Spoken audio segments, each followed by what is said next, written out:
Boa noite, bem-vindos a mais uma quinta-feira de trabalho.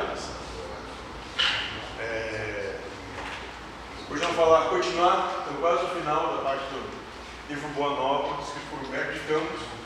O senhor fala por Chico Xavier, hoje o tema é pecado e punição. E lembrando que a qualquer momento, quem tiver qualquer tipo de vontade, dúvida, intenção de se manifestar, algo passa pela cabeça que acha interessante compartilhar, questionar, é bem-vindo. A qualquer momento, não precisa esperar acabar o que vai ser exposto. Pode fazer isso no momento que vier. Levanta a mão que a gente vai chamar para o diálogo. Não tem problema nenhum. E antes de a gente começar, alguém tem alguma dúvida? Alguém quer perguntar alguma coisa?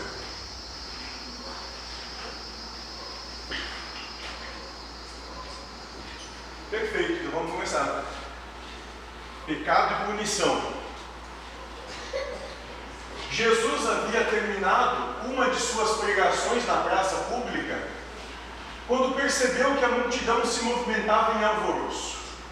Alguns populares mais exaltados prorrompiam em gritos, enquanto uma mulher ofegante, cabelos desgrenhados e faces macilentas se aproximava dele, com uma súplica de proteção ao lhe sair dos olhos tristes. Então esse é o nosso enredo, e aqui nós estamos na praça, junto de Jesus, onde uma turba segue ou caça uma mulher que vem aos prantos se colocar aos pés do Cristo.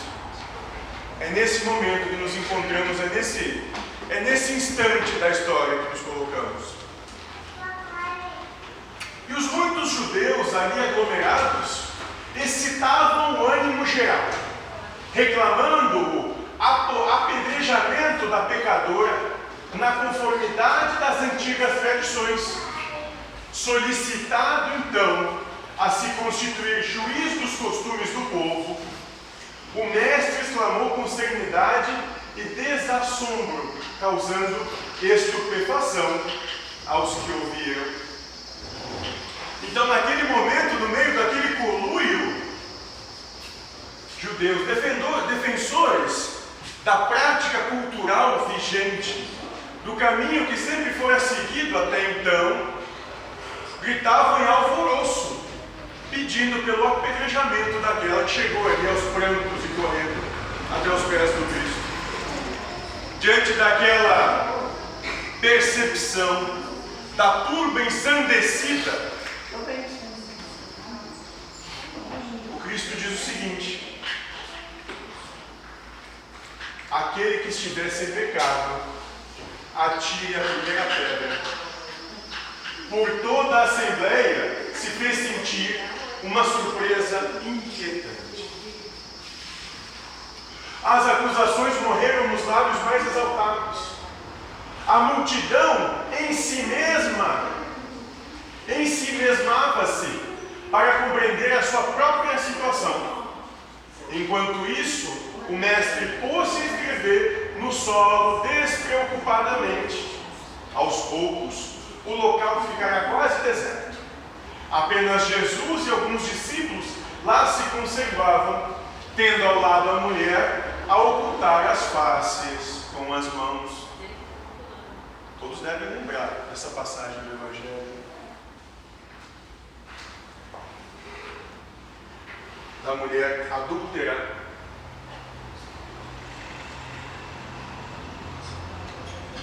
Mas eu vou fazer uma proposta um pouco diferente. Quem é a mulher adúltera de hoje?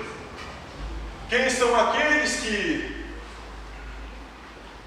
se predispõem a ir contra o que a tradição diz para ele? Talvez a mulher adúltera de hoje seja aquele que não tem mais vergonha da sua homossexualidade e que recebe até hoje as pedras do preconceito. Talvez a mulher adúltera de hoje seja aquele que não tem problema de ir contra o que todos dizem e recebe hoje as pedras do isolamento.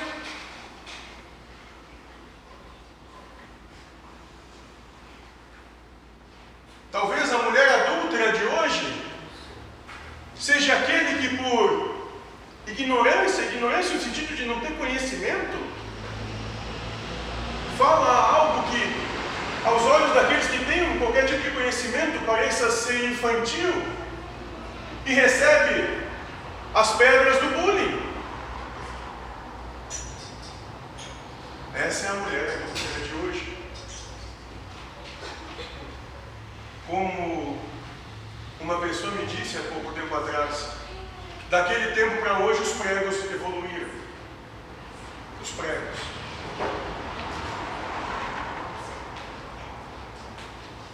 Então, naquele tempo, no meio de pessoas que se diziam seguir suas tradições e que velavam pelas suas tradições e que as suas tradições eram o caminho correto de seguir, e se não for assim, não pode ser.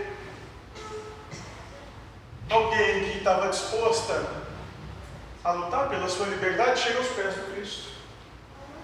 E no meio de uma turba sedenta de sangue, sedenta de vontade, de alcançar a vitória sobre aquele que se colocou aos pés,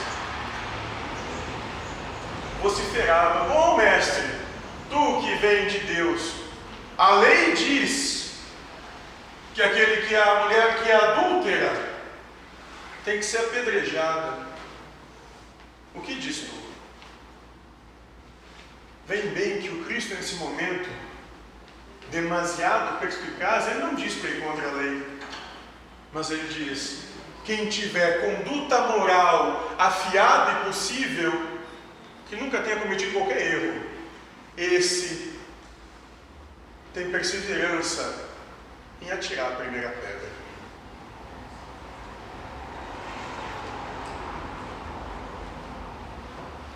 Quantas vezes nós, no dia de hoje mesmo, atiramos a primeira pedra em alguém que simplesmente cometeu um equívoco, um deslize, um engano, mas nós atiramos a primeira pedra hoje da calúnia, da maledicência,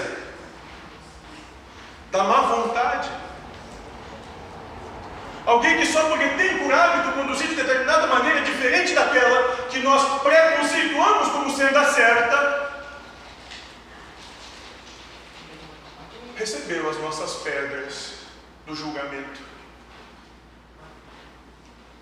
Só no dia de hoje, quantos foram apedrejados por cada um de nós?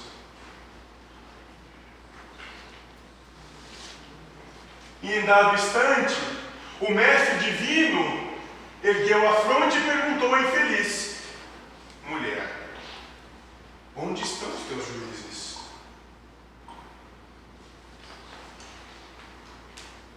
E aquele que se entrega aos pés desse Senhor e se coloca ali de boa vontade, entrega, seja lá o que for, talvez se erga e ouça exatamente isso de: onde estão os que te acusam agora, filho?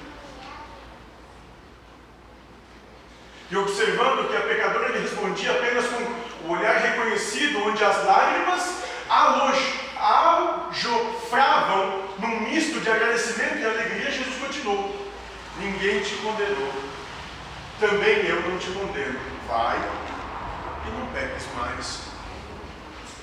Jesus não disse aqui: faz o que tu quiser, que está tudo bom, é tudo da lei. Não. Se não te condenaram, eu também não te condeno. Eu compreendo porque tu te corrompe, eu compreendo a tua ignorância, eu compreendo que tu desliza, que tu cai. Não caia dessa maneira de novo.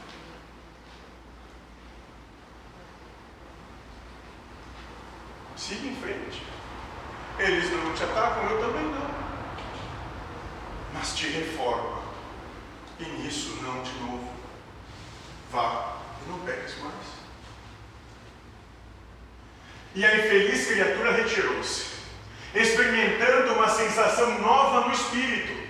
A generosidade do Messias lhe iluminava o coração em claridades vivas que lhe banhavam a alma toda. Mas, enquanto a pecadora se retirava, presa de intensa alegria, aos poucos discípulos que se encontravam junto do Senhor não conseguiam ocultar a estranheza que lhes causara o seu gesto. Por que não condenar a ele aquela mulher de vida vida censurável aos olhos de todos. Não se tratava de uma adúltera. E nesse interim, João se aproximou e interrogou: Mestre, por que não condenaste a meretriz de vida infame? Passado o rebuliço, onde a pessoa já segue o seu caminho e o Senhor fica ali no meio da praça, se acercam esses que são do círculo mais íntimo, os mais próximos dele. E já entre fofocas, de um para com o outro, falando baixo ao ouvido, ou, como podemos dizer aqui hoje, pelas costas, escondidos em suas salas,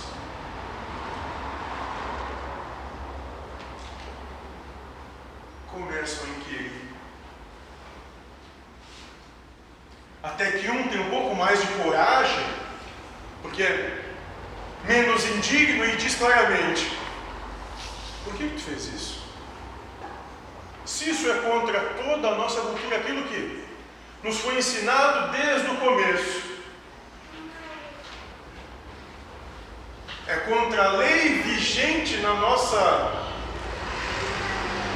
Constituição. Como é que o senhor é contra? Como é que o senhor defendeu alguém que aos olhos da lei é corrupto?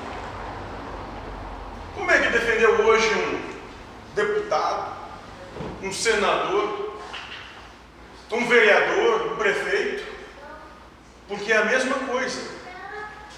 A corrupção dessa mulher naquela época e daquele que toma algo que não é seu e que é público, ao efeito da lei daquela época, de hoje é a mesma. Ou o ladrão que entrou na casa e tomou algo. Como é que tu pode defender alguém assim, que escandaliza de tão grande com seus atos? E Jesus fixou no discípulo o olhar calmo, bondoso e redarguiu: quais razões que aduzes em favor dessa condenação? Quais razões que aduzem em favor dessa condenação? Por que motivo essa condenação seria sensata? Sabes o motivo por que essa pobre mulher se prostituiu? Tu tem ideia por que alguém faz o que faz? Tu vive nos ossos desse outro para ter certeza que tu no lugar dele não faria exatamente igual? Que envergadura moral tu tem para poder dizer se alguém é culpado ou inocente, seja lá do que for? Tu, na mesma situação, vivendo sobre os mesmos conceitos, com a mesma criação, não faria o mesmo? É isso que ele está dizendo aqui para os discípulos. Terá sofrido alguma vez a dureza das vicissitudes que ela atravessou em sua vida? Ignoras o vulto das necessidades e das tentações que a fizeram sucumbir ao meio do caminho? Não sabes quantas vezes tem sido ela objeto de escárnio dos pais, dos filhos e dos irmãos das mulheres mais felizes? Não seria justo agravar-lhe os padecimentos infernais da consciência pesarosa e sem rumo? E se tu não vive a vida do outro, se tu não sabe quais foram os motivos que fizeram o outro chegar onde ele chegou e ter a conduta que ele teve, de realizar o que ele teve de realizar, tu acha que ainda apontar, acusar, condenar e ser o carrasco da pena vai melhorar em algo a situação dele? Vai melhorar em algo a situação de todos nós? É isso que Cristo propõe aqui. Não seria justo,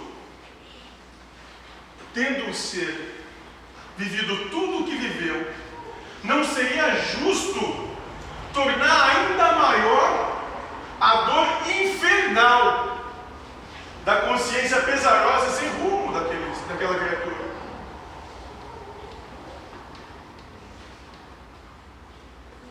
Mas, entretanto, clamou João, defendendo os princípios da lei antiga, ela pecou e fez jus à punição. Não está escrito que os homens pagarão ceitil por ceitil os seus próprios erros? Porque é o que está na lei. Não tem que ser assim. Rouba, é preso. Mata, é preso. Não é assim. Olho por olho, dente por dente. E o mestre sorriu sem se perturbar e esclareceu: ninguém pode contestar que ela tenha pecado. Ela errou, sim. Ela foi contra os princípios da lei. Não há, ninguém está contestando isso.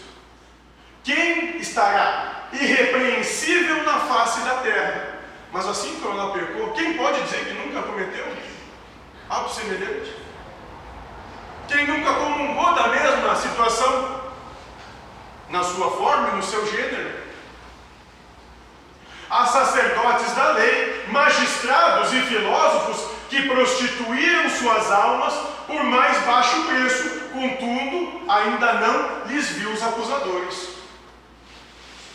É muito fácil acusar o ladrão de galinha, aquele que é fácil de apenar e fazer justiça com as próprias mãos.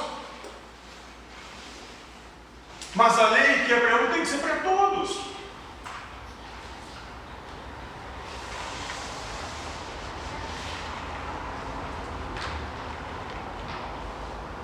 É muito fácil apontar tudo e todos. É muito gostoso se avogar, Senhor, de qualquer tipo de razão e, em favor disso, sentenciar ao inferno todos os outros. É muito prazeroso nos brios sentir essa ilusão de poder, essa ilusão de domínio sobre tudo e todos.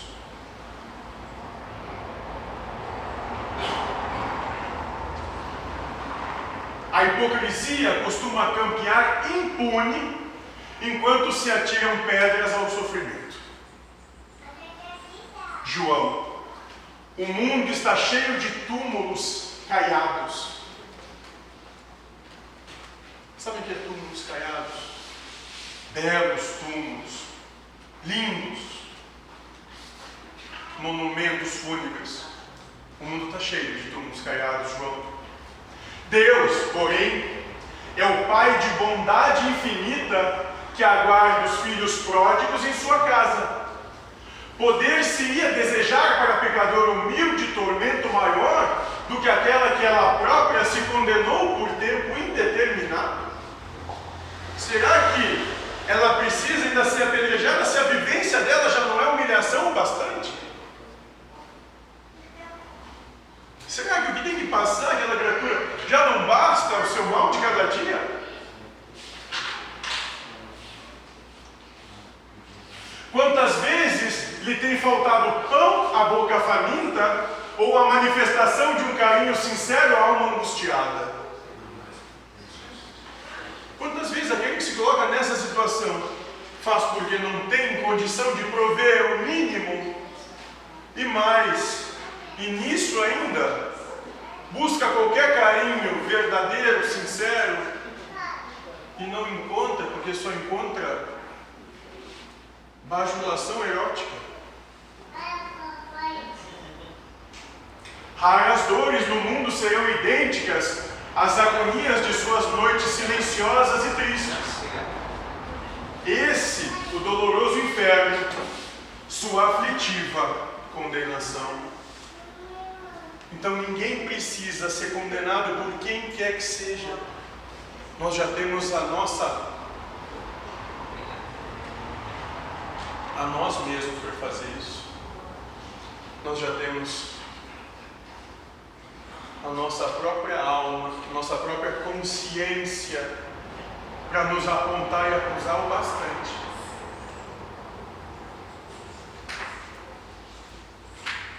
Como ela já tem o seu doloroso inferno, a sua aflitiva condenação. Não precisava de mais um. É que, em todos os planos da vida, o intuito da justiça divina funciona naturalmente, com seus princípios de compensação. Cada ser traz consigo a fagulha sagrada do Criador e erige dentro de si o santuário da sua presença ou a muralha sombria da negação.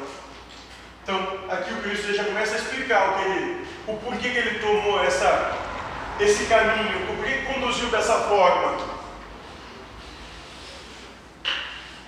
Porque em todos os planos da existência, seja ele que nós comungamos nesse momento ou na existência espiritual, tanto faz. A justiça divina funciona, mas ela funciona de maneira natural, sem imposição, né? Com seus princípios de compensação. E nesse princípio de compensação ele está falando das vicissitudes, das alternâncias de posição. Se em algum momento tu está muito alto, está te achando muito bom, onde tudo é satisfatório, tudo é gostoso, tudo é prazeroso, bom, se prepare porque tu vai ter que passar pelo momento onde as coisas são difíceis, onde existe o desprazer, onde tu vai ficar sozinho, porque existe uma compensação. Ninguém vai rir para sempre, nem chorar o tempo todo. E cada ser traz consigo a fagulha sagrada do Criador. Então, dentro de cada um, em cada um, existe essa potencialidade divina, mas constrói em si, cria para si, né, o santuário da sua presença, ou seja, o céu na terra, o reino dos céus dentro de si, ou a muralha sombria da negação, ou a existência lutando com esse Criador. Mas, só que termina dizendo, mas só a luz e o bem são eternos. Não importa quanto queira correr, eternos, só a luz e o bem. E um dia, todos os redutos do mal cairão, para que Deus resplandeça no espírito de seus filhos. Não é para ensinar outra coisa que está escrito na lei: vós sois deuses. Porventura não sabes que a herança de um pai se divide entre os filhos em partes iguais? Ele vai terminar dizendo, mas não importa o quanto queiram lutar, quanto queiram ir contra esse Senhor, esse Pai, vai chegar o termo, o dia, o momento, o instante em que Ele vai prevalecer em cada um dos corações. Porque sendo um Pai de amor sublime, justiça perfeita, causador primário de tudo, distribui entre todos os seus filhos a mesma herança, sem privilégios. Alguns só compreendem um pouco mais cedo, são menos endurecidos que outros. Por isso que sustentabiliza tudo. Não tem preferência, mas a cada um segundo suas obras.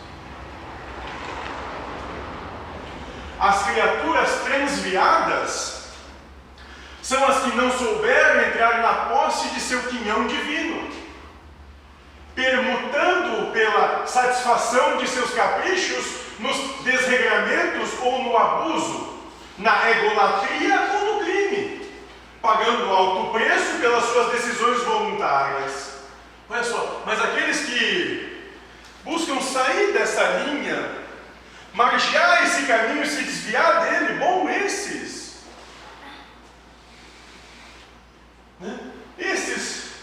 trocam esse reino dos céus por uma satisfação dos seus caprichos, no desregramento ou no abuso. Achar que podem fazer o que bem lhes convém, no seu individualismo,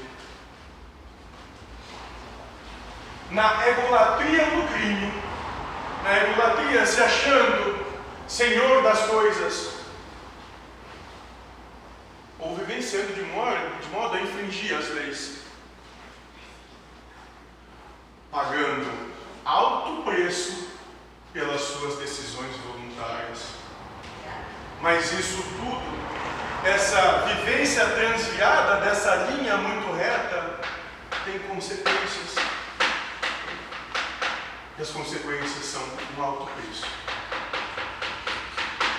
examinada a situação por esse prisma, temos de reconhecer no mundo uma vasta escola de regeneração, onde todas as criaturas se reabilitam da traição aos seus próprios deveres. Então, João, compreendendo tudo isso, é muito fácil perceber que esse mundo é uma grande escola, é uma oportunidade de vivência para transcender esse teu individualismo, porque ele custa caro, para que tu possa te regenerar.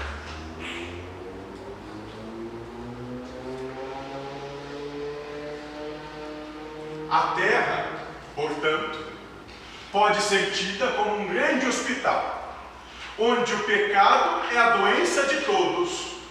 O Evangelho, no entanto, traz ao homem enfermo o remédio eficaz para que todas as estradas se transformem em suave caminho de redenção.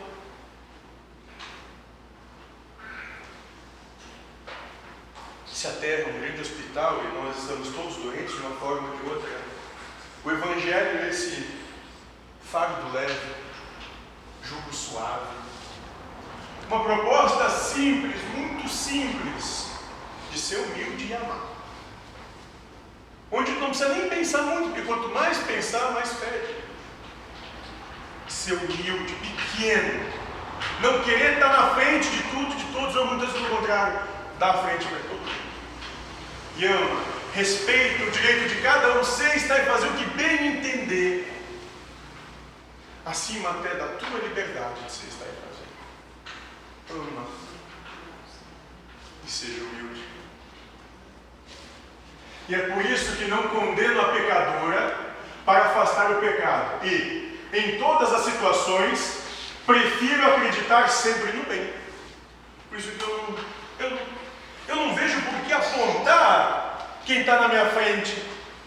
Porque sobre tudo e sobre todos eu acredito que um dia a centelha, a fagulha desse Pai amoroso vem à tona. Eu prefiro confiar nela, não no meu julgamento. Quando observares, João, os seres mais tristes e miseráveis, arrastando-se numa noite pesada de sombra e desolação, lembra-te da semente grosseira que encerra um germe divino e que um dia se elevará do seio da terra para o beijo da luz do sol. Não importa o quão rude possa parecer a criatura naquele instante, em algum momento a semente floresce. E ela vai buscar a divina luz do sol. E terminada a explicação do mestre, o filho de Zebedeu, deixando transparecer na luz do olhar a sua profunda admiração, pôs-se a meditar nos ensinamentos recebidos. Muito tempo ainda não transcorrera depois desse acontecimento, quando Jesus subiu de Cafarnaum para Jerusalém, acompanhado por alguns de seus discípulos. Celebravam-se festas tradicionais entre os judeus. O Messias chegou num sábado, sob a fiscalização severa dos espíritos rigoristas de sua época. Espíritos rigoristas de sua época são aqueles que defendiam arduamente, com vigor, o sistema onde estavam inseridos, as leis onde estavam inserida a sua cultura. E não foram poucos os paralíticos que o cercaram, ansiosos pelo benefício de sua virtude salvadora. Escandalizando os fanáticos, o Mestre curava e consolava na sua jornada de gloriosa redenção, explicando que o sábado fora feito para o homem e não o homem para o sábado. Enfrentava sorridente as preocupações dos mais exigentes. Vendo tantos cegos e aleijados aglomerados à passagem, Tiago interpelou. E a gente tem que compreender que naquela época o sábado era o feriado de toda semana, não se podia fazer coisa alguma no sábado, era contra a lei fazer qualquer coisa no sábado. Era contra a lei, contra o que está na Constituição. isso era punido com rigor. E ele ia contra esse sistema. Por isso que ele diz aqui: o sábado fora feito para o homem, e não o homem para o sábado. Dizendo que o ser está muito acima da convenção, da instituição. E vendo tantos cegos, aleijados, aglomerados, a passagem, Tiago interpelou: Mestre, sendo Deus tão misericordioso, por que pune seus filhos com defeitos e moléstias tão horríveis? E esse questionamento, eu tenho certeza, não é só de Tiago, é de todos. Se existe mesmo um Deus, por que um nasce aleijado, o outro é tão doente, enquanto um terceiro tem tanta saúde? Por que essa diferença atroz? E aos meus olhos covarde que Deus exprime na existência? E nisso Jesus respondeu: acreditas, Tiago, que Deus desça de sua sabedoria e de seu amor para punir seus próprios filhos? Cara, tu pensa mesmo em um pai amoroso, ele vem para punir alguém? O pai tem o seu plano determinado com respeito à criação inteira. Esse Deus, ele não olha só para um, ele olha para todos, para a sua criação inteira. Mas dentro desse plano, a cada criatura cabe uma parte na edificação pela qual terá de responder. Mas nessa obra toda, cada um tem a sua cruz. E, sobre o peso dela, vai ter que prestar contas. Abandonando o trabalho divino para viver ao sabor dos caprichos próprios, a alma cria para si a situação correspondente, trabalhando para reintegrar-se no plano divino, depois de se haver deixado levar pelas sugestões funestas, contrárias à sua própria paz. E olha só, e aqui o Cristo vem esclarecer que se nós aqui abandonamos essa proposta, nós começamos a entrar em enfrentamento com essa proposta, com o trabalho divino, vivendo os nossos caprichos, a alma cria para si uma situação correspondente. Aquele ser que manifesta o encarnante cria para si esse antagonismo em relação ao seu Pai. E aí passa a ter que ir trabalhando para reintegrar-se no plano divino. Aí passa a ter que espiar situações para se recompor, para poder comungar junto com esses que são livres. Se coloca numa situação de cárcere ou de tratamento hospitalar, para reintegrar-se no plano divino, depois de se haver deixado levar pelas sugestões funestas contrárias à sua própria paz. Depois de se deixado levar contra o seu Pai. João compreendeu que a palavra do Messias era a confirmação dos ensinamentos que já ouvia de seus lábios, na tarde em que a multidão exigia o apedrejamento da pecadora. Afastaram-se em seguida, no tanque de Betsaida, cujas águas eram tidas em Jerusalém, na conta de miraculosas, e onde o mestre fizera andar paralíticos e dera vista a cegos e limpara leprosos. Na companhia de Tiago e João, o Senhor encaminhou-se para o templo, onde um dos paralíticos que ele havia curado relatava o acontecido, cheio de sincera alegria. Jesus aproximou-se dele e, deixando entrever aos seus discípulos que desejava confirmar os ensinamentos sobre pecado e punição, falou-lhe abertamente, como se lê no texto evangélico de João: Eis que estás são, não peques mais, para que não te suceda coisa pior.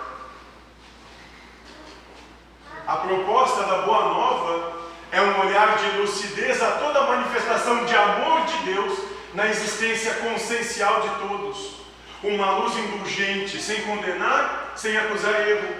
Uma lucidez que se permite expor a hipocrisia individualista de cada um, com um objetivo firme e sincero, verdadeiro, grato e harmonioso, coberto de boa vontade, de extirpar nossa hipocrisia. Vão todos daqui hoje e não pequem mais. Alguma questão?